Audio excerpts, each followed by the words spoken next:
All right, want to do a quick video to answer some questions. I got a 2011 F350 here. You see it's got a 6-inch lift, 37s, 4-link.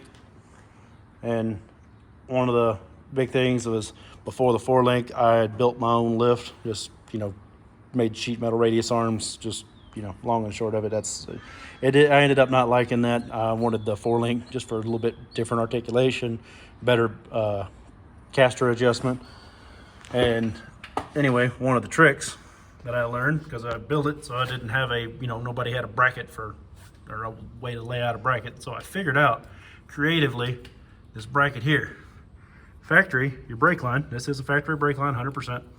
Factory, this goes up. Obviously, if you have a factory truck, you'll notice that.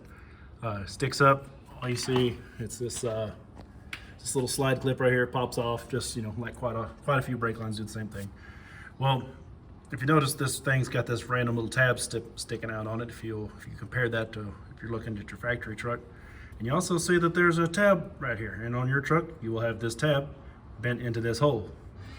Trick being that I stumbled upon was if you take this out, just crack this loose, not enough to like make a mess. I just literally broke it loose so that I could spin this, and took this one bolt off, take this bracket, take it to the other side.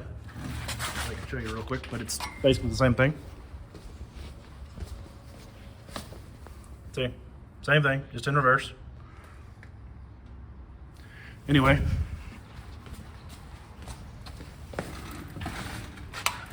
so what you do is this, I'm on the driver's side. This is from the passenger side, this bracket. So you take the one bolt off, take this loose, you crack this so it can wiggle, but once you take this loose, this will just fall off. So you take the bracket off the other side and the bracket off this driver's side.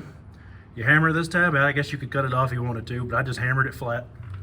All right, you see it just knocked flat, nothing special, nothing fancy. And then swap it to the other side. So now, you see that's why this is the wrong place, because this is the passenger side bracket.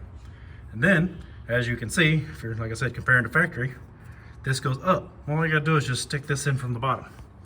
It's just, this bracket has a hole in it, and once this slides off, this just pokes through it, and just kind of catches it and forks it in there. So you just stick this in from the bottom. That's why you had to crack this loose, just so it would spin a little bit, and put the clip back in. All you have to do to make that work is you see this line right here, how it's not, like it doesn't really look, okay, actually it kind of does look out of place right here, but it's also the lighting.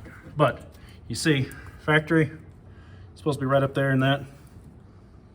Actually, it might even could click in there. I'm just not messing with it. It's been like this for 200,000 miles, so I'm leaving it alone.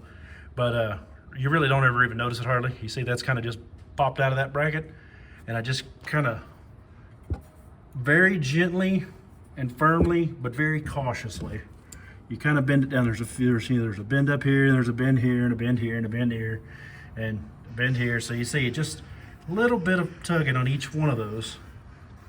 And you just go to the minimum amount. Just keep this, like I said, leave this on, and you're just gonna flip this, flip it down, and then just wiggle it. It's gonna take a good solid hand, but it's not a lot of force. It's very little force.